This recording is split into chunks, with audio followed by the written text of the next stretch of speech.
우리가 십계명을 통해서 하나님께서 우리에게 우리 사람이 이 땅에서 어떻게 하나님의 사랑을 누리며 살 것인가에 대해서 하나씩 살펴보는데 잠시 끊어졌다가 이제 다시 시작하겠습니다. 첫째 주일은 10가지 사랑에 대해서 살피도록 하겠습니다. 오늘 특별히 도둑질하지 말라라는 이 계명이 담긴 의미를 살펴볼 텐데, 여러분 제주도에 가면은 이제 포토존이 하나 있는데 거기에 조선 시대에 이제 죄인을 잡아가는 그 이제 감옥 같은 지나가는 이렇게 막 나무로 된 이렇게 칸막이로 돼서 그 안에 죄수가 끌려가는데 사람들이 막 찍고 있어요. 그럼 그 죄수가 끌려가는데 무슨 죄일까요? 편말에 써 있습니다. 내 마음을 훔친 죄. 신혼여행지니까 아마 그렇게 좀 훔친 것이 그렇게 유머스러울지 모르지만 도둑질을 당한 사람은 결코 그럴 수 없죠. 오늘날 가장 많이 이제 어렵게 하는 것은 대표적으로 보이스피싱 같은 겁니다. 그렇죠? 보이스피싱이나 핸드폰에 이제 어플을 깔게 해서 사람들이 순식간에 그들의 재산들을 다 훔쳐가는 그런 것들을 보게 됩니다.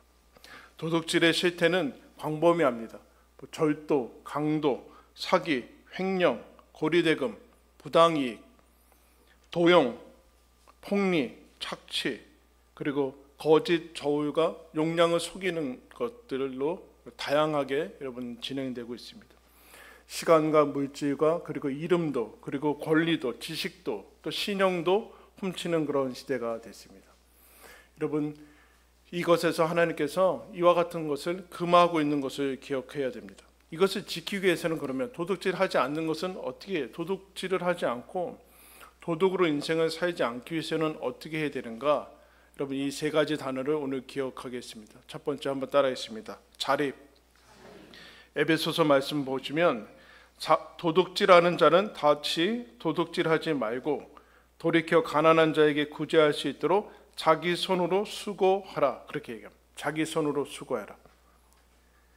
그럼 도둑의 마음은 남이 수고한 거, 남의 손으로, 남의 손만 빌리는 것이죠. 자기네 손은 하나도 까딱하지 않고 남의 손만 움직이는데 살아간다. 그럼 도둑입니다. 그리고 수고하지 않는다. 그럼 도둑이죠. 그런데 자기 손으로 수고하라라고 얘기하고 있습니다. 여러분 도둑의 삶의 특징은 무엇일까요? 땀을 흘리지 않는 것이죠. 수고하지 않는 겁니다. 땀 흘리지 않는 사람들을 뭐라고 얘기합니까? 불안당이라고 하죠. 땀이 없는 사람들, 땀을 흘리지 않는 사람들이 얘기합니다. 대가 없이 어떤 것을 얻으려고, 조건 없이, 그리고 수고 없이, 허락 없이 남의 것을 가지려는 사람들,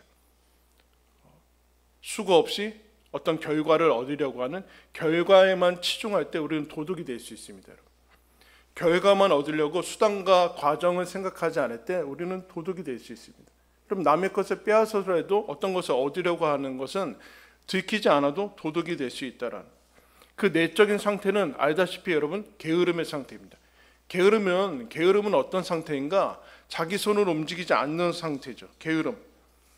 그 안에는 흔히 우리들이 그런 얘기하죠. 도둑놈 심보다 그런 얘기를 합니다. 그 안에는 자기는 손해를 보지 않고 땀을 흘리지 않으면서 남의 것을 손쉽게 가지려는 그런 마음이 있습니다. 즉 쉽게 가려고 할 때 그것은 도둑의 마음입니다. 쉽게 가려고 할 때, 요행을 바랄 때, 일확천금을 꿈꾸고 그리고 여러 가지 것들에 대해서 그 경계를 가지지 않을 때, 그러니까 도둑은 남과 남의 경계가 없죠. 내 것도 내 것이고 당신 것도 내 것이고 이런 경계를 침범해서 남에게 폐를 끼치는 것이 여러분 도둑의 마음입니다. 그런데 하나님께서는 너희들은 자기 손으로 수고하라 그렇게 얘기하고 있습니다. 신앙인들도 잘못된 신앙과 특별히 잘못된 종말론에 빠지면 어차피 하나님 나라 갈 거 아니냐, 열심히 일해서 뭐하냐, 그때까지 그냥 기다리면 되는 것 아닌가라고 하는데 사도 바울이 데살로니가 후서에서 그 신앙인들을 향해서 이렇게 권면합니다.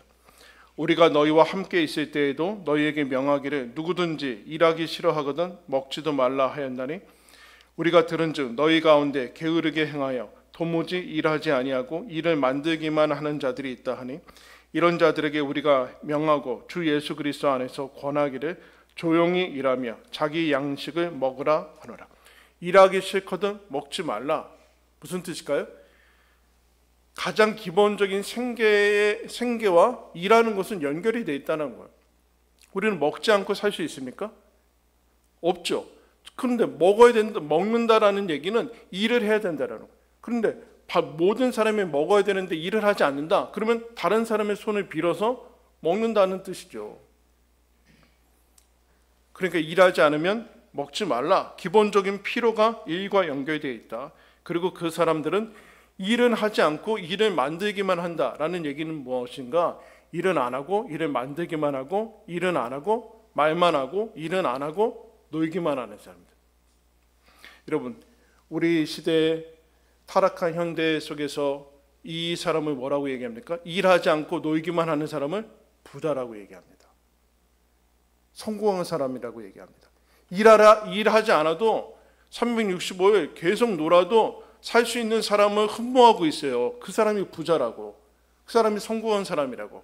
내가 일하지 않아도 내가 가진 것들로 돌아가고 남이 수고한 것으로. 근데 하나님은 거기에 별로 긍정을 하지는 않습니다. 자립해야 된다. 일하지 않은 사람이 부자가 아니라 그건 도덕일 수 있다. 자립은 사실은 성경에는 맞지 않는 단어죠. 어떻게 정확하게 얘기하면 주 안에서 서는 것, 주립이라고 할 수 있어요. 주 안에서 서는 거, 하나님이 주신 것 안에서 얘기하는 것이다. 그러면 사실은 이 도둑질하지 말라라는 이 계명은 결국에는 소명과 관련된 거예요. 소명. 하나님이 주신 내 삶, 그리고 내가 가진 은사, 재능, 시간, 그 모든 것을 가지고 하나님께서 주신 부르심에 따라서 살아가야 되는데 그것을 망각하니까 도둑이 되는 것이죠. 자기 길이 아닌 거예요. 자기 직업을 찾지 못하고 자기 일을 찾지 않고 하는 그 모든 것들, 시간도 낭비해버리고 하나님이 주신 시간들, 그러니까 낭비해버리는 것은 하나님께서 주신 거 훔치는 거죠. 하나님의 것을 훔치는 거. 인생 자기 자신에게 주어진 그 값진 모든 것들이 내 것이 아닌데 내 것을 그냥 다 탕진하고 있는 거. 그래서 여러분, 성경에서 종교개혁자들이 직업을 뭐라고 얘기합니까? 부르심이라고, 소명이라고 해요. 소명. 그 전에는 그 전에는 사제, 교황, 사제 이런 사람들만 소명자라고 얘기했어요. 근데 그렇지 않고 우리가 정당한 일을 가진 그 모든 것이 하나님의 부르심이다. 그렇게 얘기를 했습니다. 거기에서 그 직업을 통해서 기본적인 필요와 생계를 유지하고 그 안에서 보람과 기쁨을 가지고 하나님의 뜻을 이루고 하나님께 영광 돌리고 내가 하는 일을 통해서 하나님께 영광 돌릴 뿐만 아니라 이 땅을 더욱더 유익되게 하는 그 모든 것, 그것을 직업이고 소명이다라고 얘기합니다. 그러므로 하나님께서 얘기하죠. 엿새 동안 열심히 일해라. 일과 노동은 하나님의 명령이다라는. 그거는 형벌이 아니에요. 형벌. 그럼 타락한 이후에 너희들은 땀을 흘려야지 먹고 살 것이다 라고 해서 부정적으로 다가오는데 타락 이전에 분명히 생육하고 번성해라, 땅을 다스리라 라고 얘기를 해줬어요. 그러니까 하나님께서 우리들한테 허락하신 이 노동은 우리들한테 벌이 아니라 어떻게 하면 안 하는 것이 축복이 아니라 적극적으로 일을 하는 것이 하나님의 복이다라는 것. 그런데 이 도둑질은 그 소명을 망각하고 소명이 없는 것이죠. 일을 하지 않고 불안당으로 어떻게 하면 그냥 평생 레저만 즐기고 평생 취미만 하면서 인생을 산다. 하나님 앞에 여러분 칭찬받을 것이 없죠. 평생 여러분 돈이 너무 많아서 평생 맨날 휴가만 다니고 놀러만 다니고 골프만 치고, 그럼 그 사람이 어떻게 소명자라고 얘기할 수 있겠습니까? 골프 선수도 아니고 여행 가이드도 아닌데 평생 그렇게 무책임하게 다닐 수 있겠습니까? 하나님이 어떻게 그런 인생을 우리들한테 허락합니까? 그런 인생을 꿈꾸고 계속해서 무슨 인터넷에서 연예인들하고 그렇게 나오는 것 자체가 여러분 세상의 흐름이지 하나님께서 원하시는 흐름은 아니다. 기억을 해. 그런 것들에 부러워하지 마라. 부러우면 나도 저렇게 되고 싶어서 경로와 소명을 내 자리를 벗어나서 여러분 도덕의 인생을 살아가게 되죠. 제가 주중에 어떤 교인으로부터 한 영상을 받았는데 거기 보니까 22살의 한 남자 청년이 나왔어요. 근데 그 청년이 발달 장애를 가지고 있었습니다. 발달 장애를 가지고 있었는데 그 청년이 어느 한 기업에, 어느 회사에 우산을 조립하는 기업에 이제 취직이 돼서 다니는데 하루 4시간씩 우산을 조립합니다. 근데 좀 느릴 수 있겠죠? 그래서 4시간을 근무하는데 15개 정도를 조립해요. 그래서 우산을 조립하고 우산천을 끼우고 그 우산도 플라스틱을 재활용해서 하는 친환경 기업에서 이제 일을 하게 되는데 인터뷰를 하는 모습을 봤습니다. 그래서 꿈이 뭐냐? 그러니까 이제 3단 우산을 만드는 거고 우산을 만드는 장인이 되는 것이다. 월급을 받으면 뭐 할 것이냐? 월급이 아주 많지 않겠죠? 월급을 받으면 뭐 할 것이냐? 3분의 1은 저축하고 3분의 2는 제가 이제 살아가는 데 쓰겠습니다. 그런 얘기를 합니다. 여러분, 일하는 것이 소원인 사람이 많습니다. 일을 하고 싶어도 할 수 없는 사람들이 있습니다. 그런데 우리는 멀쩡한 몸을 가지고도 어떻게 하면 일을 하지 않고 살아갈 것이라고 그런 것들을 꿈꾸고 있습니다.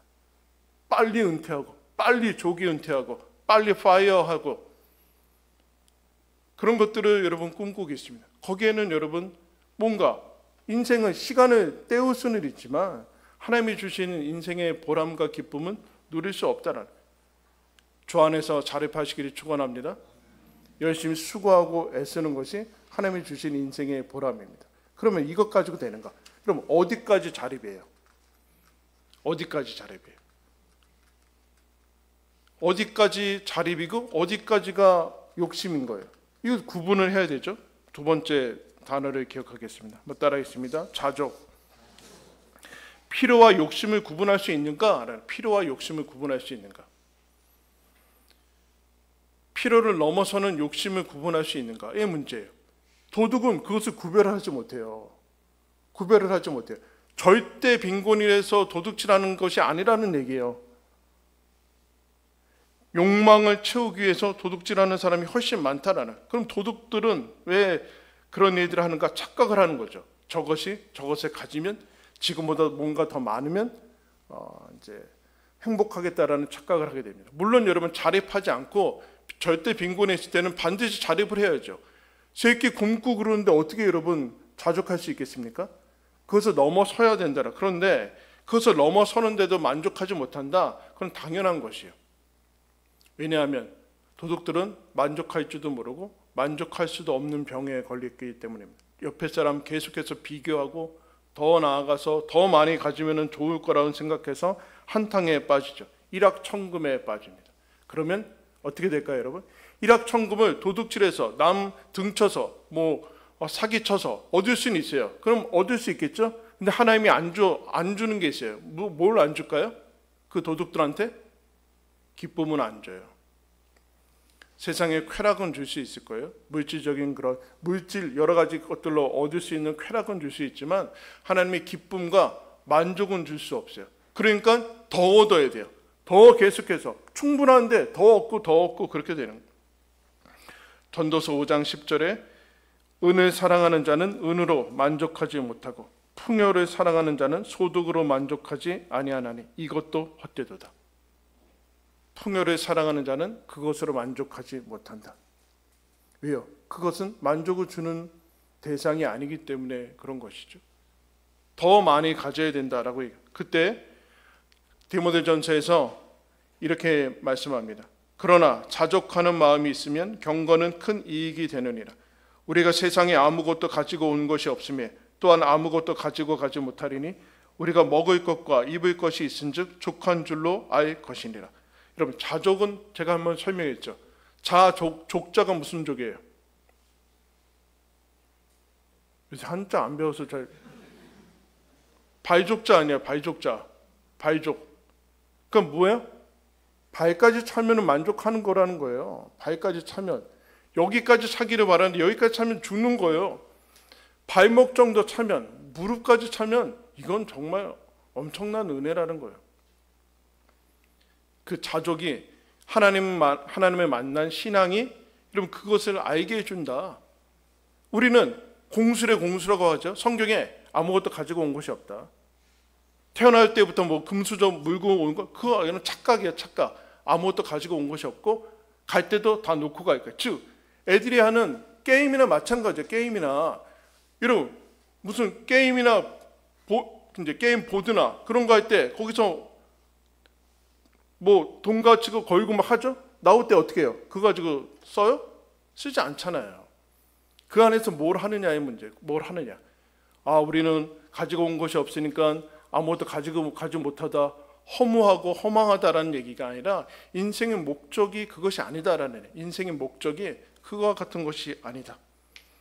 먹을 거와 입을 것이 있으면 그것으로 족하다라는 얘기는 너희들은 욕심과 필요를 구분해야 된다.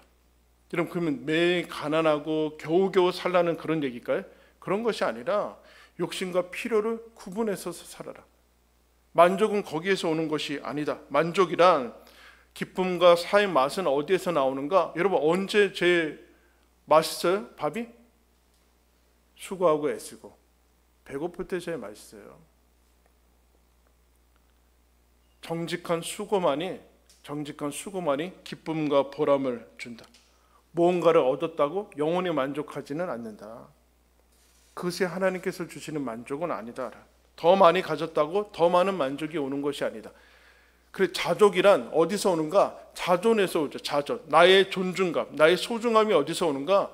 내가 소중한 것을 어떻게 확인할 수 있는가? 세상에서 또 나가면 당신은 귀합니다. 당신은 특별합니다. 당신은 얼마나 중요한지 모릅니다. 그럼 그것 가지고는 되지 않아요. 그거는 자아가 팽창하는 거지 하나님하고는 상관이 없어요. 당신은 얼마나 귀합니다. 여러분 얼마나 과잉보호하고 얼마나 자랑합니까? 그런다고 아이들이 자존감이 높아지지 않아요. 자존감이란 나를 창조하신 하나님 앞에 설 때만이 내가 소중한 사람이라는 것이 느껴져요. 아무리 많은 것을 취하고 소유를 가지고 지혜와 지식이 충만하다고 해도 그것으로 여러분 자존감이 높아지지 않아요. 자존감이란 나를 만드신 하나님, 나를 구원하기 위해서 하나님의 아들이 죽으실 만큼 하나님이 나를 사랑하는 것, 그리고 나의 행위와 상관없이 성령이 여기 안에 계시는 것, 하나님의 자녀된 권리를 나의 행위와 상관없이 믿음으로 얻게 된 것만이 내가 소중하고 그런 거라. 그리고 거기서부터 만족함이 주어지는 거예요. 만족함이. 무화과 나뭇잎이 없어도 만족하게 되는 것이다. 이 자족이 있을 때만이 여러분 우리는 자립을 넘어서 자족 가운데 갈 수 있습니다. 그러면 자립이 끝인가? 여러분 여기 도둑질하는 사람은 없죠? 절도는 없을 거예요. 그럼 그게 전부인가? 나는 뭐 절도도 하지 않고 뭐 도둑질도 하지 않는데 난 자족해, 이 정도면 만족해. 뭐 그런 거 아닌가? 여러분 그것이 하나님께서 우리를 부르신 목적은 아니다. 거기에 끝나면 안 되고 겨우겨우 그러면 자립해서 자족해서 그냥 새끼 겨우 먹고 살고 거기에 만족하라는 얘기인가? 여러분 오늘 에베소서 말씀 다 같이 한번 읽겠습니다. 다시 시작.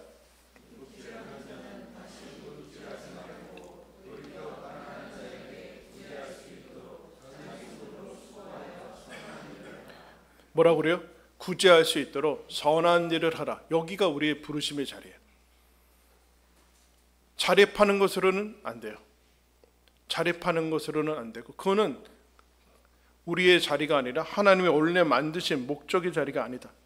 여러분 가난한 자가 나와 있어요. 가난한 자는 뭐라고 표현할 수 있을까요? 스스로 필요를, 결핍을 채울 수 없는 사람들이 있죠. 어린이들이 있죠. 여러분 가장 가난한 나라들은 어린이들이 나가서 일하지 않습니까? 그러나 어린이들은 보호되어야 되고 충분히 자기의 소명을 발견하고 직업을 가질 때까지 보호되어야 되죠.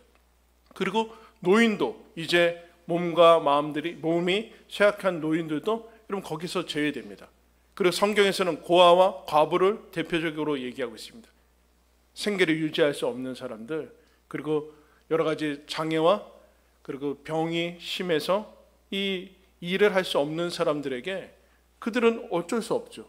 거기에 너희들이 수고하고 애써서 그들을 도우라라고 얘기하고 있습니다. 그러므로 일이란 우리 세상과 사람들에게 유익을 줄 수 있는 선의 총합이다. 선의 총합. 겨우겨우 이 생계를 유지해서 아우 내가 이 진짜 치사하고 뭐 그래서 어떻게 하면 이 일을 안 하는 게 마치 선비고 그런 것처럼 되는데 그렇지 않고 이 일을 통해서 유익을 끼치고 하는 것이 하나님의 뜻이다라. 그래서 아까 자족을 얘기했던 디모데전서에서 계속해서 이렇게 얘기합니다. 내가 이 세대에서 부한 자들을 명하여 마음을 높이지 말고 정함이 없는 재물에 소망을 두지 말고 우리에게 모든 것을 후히 주사 누리게 하시는 하나님께 소망을 두며 선을 행하고 선한 사업을 많이 하고 나누어 주기를 좋아하며 너그러운 자가 되라. 이것이 장래에 자기를 위하여 좋은 터를 쌓아 참된 생명을 취하는 것이라. 하나님께 소망을 두라. 하나님이 우리를 살게 하신다. 너가 가진 거 신경 하나 끊어지면 다 날아간다. 보이지 않는, 눈에 보이지 않는 신경 하나 끊어지면요, 여러분이 가진 재산 다 갖다 바쳐야 돼요. 어디 갑자기 가다가 어디 부러져 보세요. 여러분 한 달 월급 다 갖다 바쳐야 돼요. 근데 멀쩡히 살고 있잖아요. 거기에 우리의 인생이 달려있지 않다. 선한 일을 해라. 베풀어 주는 사람이다. 베푸는 사람이다. 나누는 사람. 저 부자 아닌데요? 여러분, 전 세계의 수많은, 굳이 얘기하기에도 입이 아픈, 너무나 많이 들어서 대부분 엄청난 많은 사람들이 하루 일당 1달러로 삽니다. 1,000원. 한 달 월급 3만 원. 우리나라는 엄청난 부자입니다. 저와 여러분은 세계 랭킹 대부분 다 10% 안에 들어가는 사람들입니다. 우리가 도울 수 있는 사람은 세상에 널려 있습니다. 거기에 눈을 떼. 그러나 도둑들은 언제나 비교하면서 더 많이, 더 난 늘 가난하고 내 것은 늘 부족하고 내가 쓰기에도 모자르다. 욕심과 필요를 구분하지 않고 살아간다. 거기에서 우리가 세 번째 기억해야 할 단어 한번 따라했습니다. 자선. 자선. 자립하는 것으로는 안 된다. 자족하는 것으로는 안 된다. 베푸는 사람이 되는 것이 하나님의 목적. 이거 그러면 손해 아닌가? 내 것을 남한테 준다? 내가 열심히 일했는데 손해 아니고 마이너스 아닌가? 여러분 사도행전 말씀을 먼저 찾겠습니다. 사도행전 9장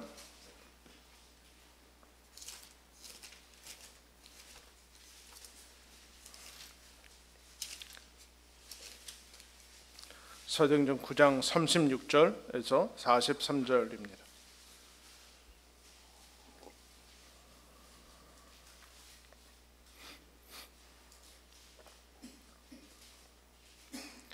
사도행전 9장 36절부터 제가 읽겠습니다. 요빠에 다비다라 하는 여제자가 있으니 그 이름을 번역하면 도르가라. 선행과 구제하는 일이 심히 많더니 그때 병들어 죽음에 시체를 씻어 다락에 누이니라. 롯다가 롯바에서 가까운지라.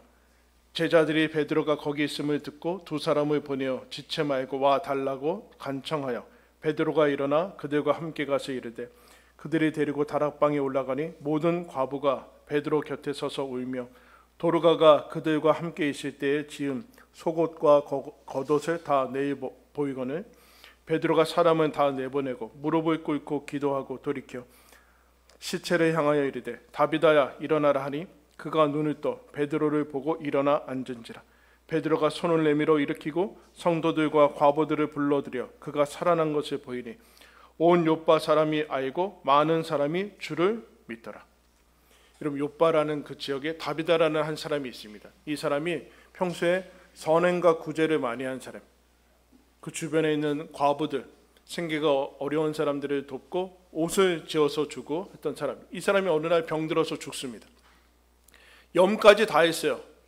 염까지 다 해서 방에 누웠습니다. 그런데 주를 믿는 제자고 그 동역자들이 베드로가 한 20km 정도 떨어진 지역에 있다. 한 달 전이면 오겠죠. 그것을 알고서 베드로한테 와서 이미 죽었는데 와달라라고 요청을 합니다. 베드로가 오자 그 수많은 그의 도움을 받았던 과부들이 곁에 설며 울면서 도움을 얘기했겠죠. 사람들이 다 물리고 베드로가 가서 다비다야 일어나라 하면서 다비다를 소생시키는 그런 사건입니다. 여러분 이 다비다가 자기가 수고하고 애써서 사람들 돕고 하는 것이 손해라고요? 누구 때문에 살아납니까? 그 사람들 때문에 살아납니다. 그 사람들이 울고 베드로를 청하고 그 앞에 서 있을 때 하나님께서 그들의 기도를 들으셔서 다시 다비다에게 생명을 허락합니다. 그것이 그 얘기입니다. 디모데, 참된 생명을 취하는 것이라 이것이야말로 너희들의 노후와 사후를 준비하는 것이다. 그렇게 얘기를 하고 있어요. 더 나아가서 이 다비다의 소생으로 말미암아 어떤 일이 일어나는가? 주변에 수많은 사람들이 예수님을 믿게 됩니다. 그와 같은 놀라운, 단순히 경제적인 그런 문제가 아니다, 그런 얘기를. 주님께서 12장, 누가복음 12장에서 이렇게 얘기합니다. 구제란 무엇이냐? 너희 소유를 팔아 구제하여 낡아지지 아니하는 배낭을 만들라. 거기는 보이스피싱도 없고 은행이 파산할 일도 없고 이자가 줄어들 일도 없고 없어질 염려도 없다. 하늘의 보물 창고를 쌓아라 라고 예수님이 말씀해 주고 있습니다. 이것이 우리들의 부르심입니다. 주와 함께 달려가리라 라는 책에 보면 거기에 이제 유진 피터슨 목사가 자기가 이제 안식할 때 몬타나 호수가에서 이제 시간을 보냈는데 그 호수에 보면은 절벽이 하나 있고 수많은 새들이 와서 이제 서식을 하게 되는데 어느 날 그 광경을 보았습니다. 절벽에 있는 그 제비가 이렇게 부모겠죠. 부모가 호수를 쭉 돌아서 벌레 같은 걸 잡아오면은 먼저 이제 배우자한테 입에 넣어주고 그 제비 새끼들한테 입을 넣어줄 때 제비 새끼들 먹는 거 봤어요? 입 쫙쫙 벌어지는 거 봤어요? 그 모습을 보고 있는데 어느 날은 그 호숫가 절벽에서 죽은 나뭇가지가 밑에서 1m 20cm, 120cm 떨어진 나뭇가지가 이렇게 있는 것을 봤습니다. 거기에 제비 새끼 3마리가 딱 앉아 있는 거예요. 근데 이 어미 제비가 계속해서 한 2시간 동안 먹이를 계속해서 먹여주는 일이 끝나자마자 이제 엄마 아빠 제비가 이 3마리 제비 새끼를 그 1m 20cm 떨어진 나뭇가지의 첫째부터 이렇게 쭉쭉 밀기 시작했어요. 저 끝으로. 그 첫째가 계속 밀려나가면서 나중에는 어떻게 됐을까요? 떨어졌죠. 안 떨어지려고 하다. 근데 뭐 밑에 떨어져도 다치진 않을 테니까 물이니까. 떨어질 때 드디어 날개를 펴서 자기 둥지로 들어갔습니다. 둘째도 똑같이 밀어내서 실었는데 떨어졌습니다. 셋째가 문제입니다. 안 떨어지려고 계속 붙들고 가지 붙들고 막 있다가 결국에는 힘 풀려가지고 거꾸로 매달렸어요. 박쥐같이.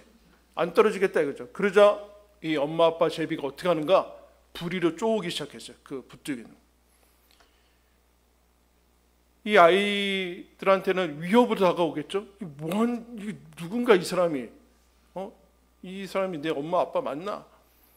부리를 쪼기 시작해서 결국에는 이렇게 아프느니 떨어지는 게 낫겠다 해서 떨어질 때 한 번도 펴지 않았던 날개를 그 뻑뻑한 날개를 피며 이제 날아갔습니다. 부모들은 아는 것이죠. 너희들은 날 수 있다라는 것을 아는 것입니다. 그것이 새끼들은 위협으로 다가오고 부모가 아닌 것처럼 다가옵니다. 그래서 그렇게 얘기해요. 새는 발이 있어서 걸을 수 있다. 깡충깡충 뛸 수도 있을 것이다. 부리에 이 나뭇가지를 붙잡을 수 있는 그런 새 부리도 가졌습니다. 그러나 새의 가장 최고의 삶은 나는 것입니다. 그러면서 이렇게 설명합니다. 우리의 경우는, 사람의 경우는 주는 것이 최고의 삶이다. 주는 행위야말로 우리가 태어날 때부터 우리를 감싸고 있는 공기이다. 우리의 탄생 이전부터 우리 내면에 고안되어 있던 행위이다. 주는 것은 이 세상의 진명목이다. 하나님은 스스로를 주신다. 그분은 또한 존재하는 모든 것을 내어주시는 분이다. 우리는 우리의 가족에게, 이웃에게, 친구들에게, 그리고 세계에 내어준 존재이다. 우리의 인생은 남을 위한 것이다. 그것이 창조 세계가 작동하는 방식이다. 우리 중 어떤 사람들은 스스로에게 꽉 붙잡힌 나머지 자기를 위해 살려고 안간힘을 쓴다. 우리는 마치 은행 계좌라는 죽은 가지에 의존해서 값진 생명을 부지하려고 애쓰면서 이전에 써본 적이 없는 나에게 같은 주는 행위에 위험을 무릅쓰고 의지하기를 두려워하는 참으로 애처롭고 초췌한 모습을 보인다. 우리는 한 번도 그렇게 살려고 시도해 본 적이 없기 때문에 관대하게 사는 것이 불가능하다고 생각한다. 그러나 그런 삶을 더 빨리 시작하면 할수록 더 좋다. 결국에는 생명을 내어놓아야 하며 미루면 미룰수록 독수리처럼 공중에 높이 솟았다가 급 강하해 먹이를 낚아채는 은혜의 삶을 살 수 있는 기간이 더 짧아지기 때문이다. 예레미야를 다루는 이 책에서 썼어요. 예레미야처럼 소명을 받아들이고 세상에서 사는 것처럼 안주하지 않고 우리가 사는 삶이 걷는 것도 뛰는 것도 아니라 나는 삶이다. 즉 베풀고 너그러운 사람이 되는 것이고 하나님 의지해서 살아가는 그 삶이야말로 가장 최상의 삶을 우리들한테 허락해 줬다. 한 번도 살아보지 않았다고 하면 빨리 그렇게 살아라. 여러분, 하나님께서 우리들한테 말씀합니다. 자기 손으로 수고해서 가난한 자를 도울 수 있는 그런 선하고 너그럽고 베푸는 사람이 되라. 이것이 저와 여러분이 부름받은 삶입니다. 우리에게 그와 같은 삶이 펼쳐지고 계획되어 있다라는 사실을 기억하면서 수고하고 애쓰고 나누며 그래서 하나님이 우리를 통해서 일하시는 것을 누리시기를 예수님의 이름으로 축원합니다. 기도하겠습니다.